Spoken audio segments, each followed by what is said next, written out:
What's up, guys? It's your boy Draulic, and welcome to my new series called Should You Listen? It's where I take your favorite content creators, put them to the test, and make sure that you are getting the right advice. And in this episode, we're going to be reviewing Lord Knight. Now, Lord Knight is best known as his time as a pro player, playing games like Persona 4 Arena, Guilty Gear XR, Grand Blue Fantasy Versus, and my personal favorite, Dragon Ball Fighters. He's also a very successful YouTuber with over 28,000 subscribers, and his latest video doing over 4K within 6 hours. So, with that being said, let's check into his last video and see if he was giving you some good advice.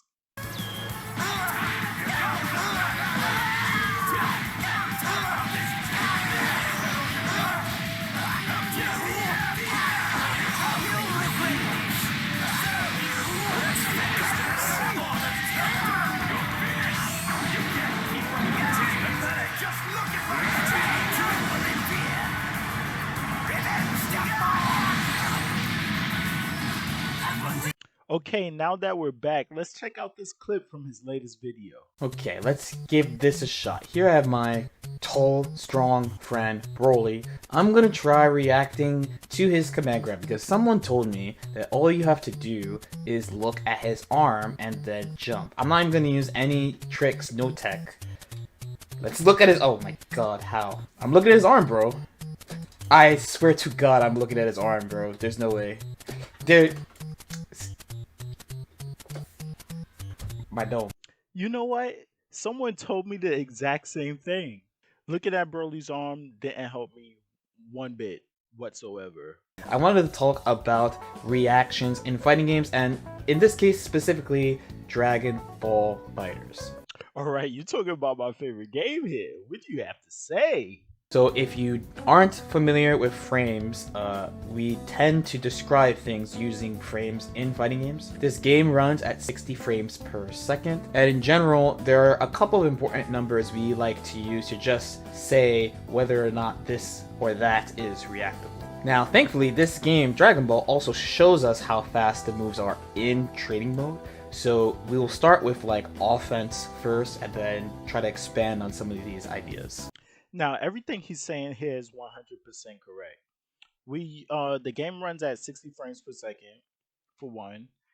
Second, we do use our frame data to see how fast we can react to things or how fast we can perform certain moves, etc., to catch our opponents off guard. So I know at the beginning of the video, I was like, oh, let's try to look at his arm and react. But actually, Broly's command grab is far too fast. He has a 17 frame command grab. You cannot actually see this move physically. You cannot see this move.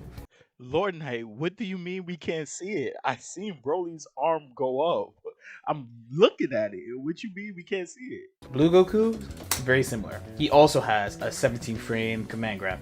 So the general rule in Arc games in general, but definitely this game as well, is that moves that are like 18 frames or faster, you cannot react to. If you think about sequences like the classic old fuzzy mix-ups, the offensive fuzzy guard mix-ups that we used to have, these all fall into this line as well. Most high-lows that you do with characters like Kid Buu Assist also fall under this, and that's why they're valued so highly. You can't react to them, so you have to guess.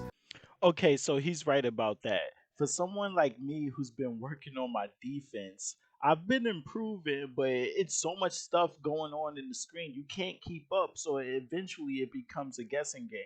You know, not all of us is Koichi. So next would be a discussion about Dragon Rush. So Dragon Rush is 19 frames, but the tech window is much larger than that. As I've discussed on other videos, depending on whether you try to reject the Dragon Rush with a Dragon Rush of your own, or a button will change how much time you have to tech this Dragon Rush. Dragon Rush is a weird one in that because of this travel time, it could be as slow as around 24 frames and as fast as 19. 24 frames we consider to be pretty easy to react to, but 19 can be quite difficult. And once again, he's right.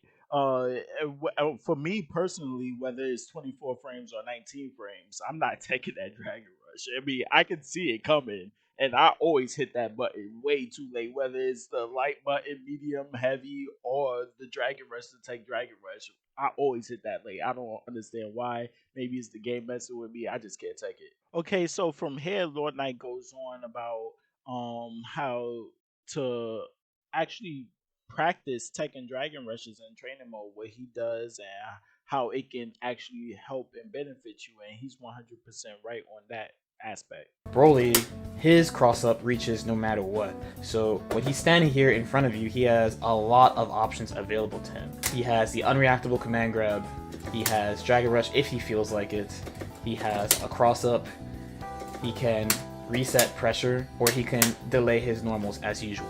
And you have 6M to add in the mix as well for timing purposes. All these things are different speeds, but the opponent who's defending it has to watch out for something that they can't react to, which is this, which enables all the other options. And once again, Lord Knight is on the money. I mean, when I'm on defense, I'm looking for one of three things that I probably can't react to, right? One is being the 6M overhead, two is being a Dragon Rush, and three is being a command grab. Even if your character doesn't have a command grab like this, as long as you have a large enough spread of options, which having a cross up really does help, then you can enforce this threat in a pretty consistent way. This was so good that they had to nerf assist regen, because this minigame here is pretty hard to deal with. Even though it just looks like I'm doing LL, and I actually am just doing LL, you don't know when I'm going to go into the next button.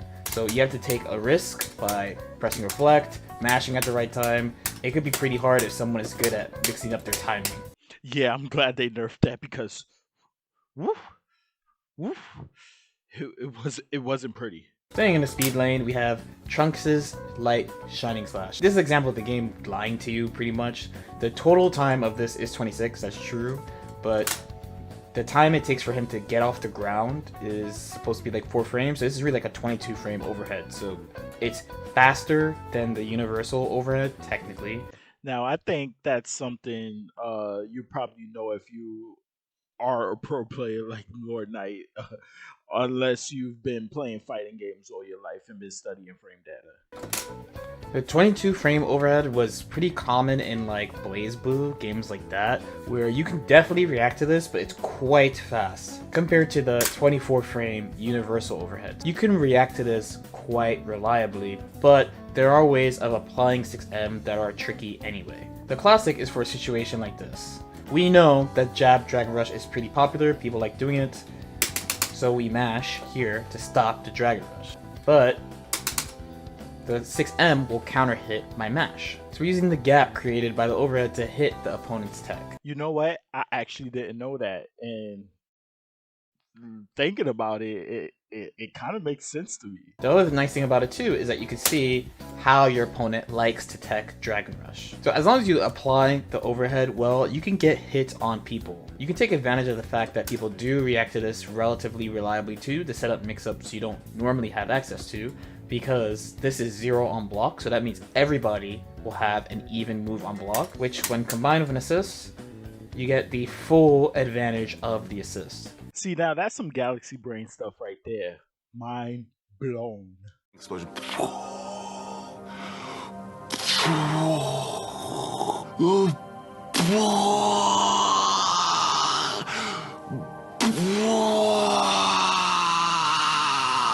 All right, enough of that. Let's get back into it.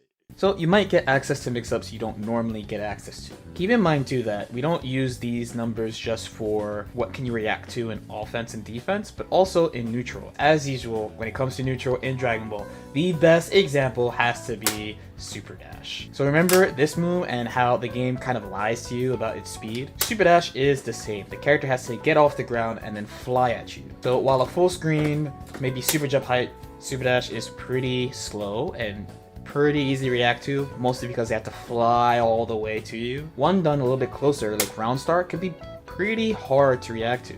So you saying I have to round start Super Dash? I got it. On top of that too, when the opponent is kind of floating above you like this, Super Dash stops your momentum before moving. So if you're looking for other things and not Super Dash, even if it's slow in travel time, it will definitely mess with you.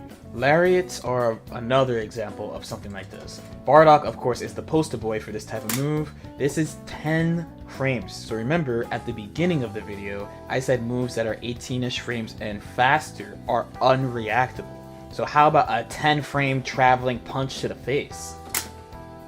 At max's range, it's 15 frames, so you still can't really see it. Moves that are this speed are basically, once you see it, it already happened. Yeah, he's definitely right about that, especially going against Burdock was a thing in season 2, right? Where they just round star lariat. And then if you're not playing the guessing game like he's gonna round star lariat, you see it, it's already too late. So I 100% agree with him. It's completely unreactable. And let's use our newest character, Baby, Super Baby 2, for one more example. So this is a move I don't see a lot of people talking about, but I find it to be quite good.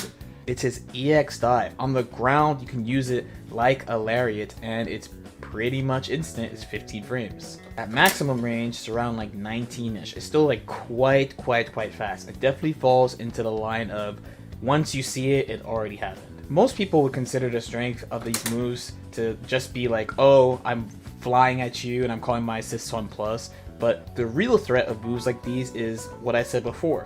You don't see the move until it happens. So if the opponent understands your character, they have to occasionally respect those moves because they don't know when you're going to do them. All they could do is try to stay out of their way or do something to cover the space before you do it.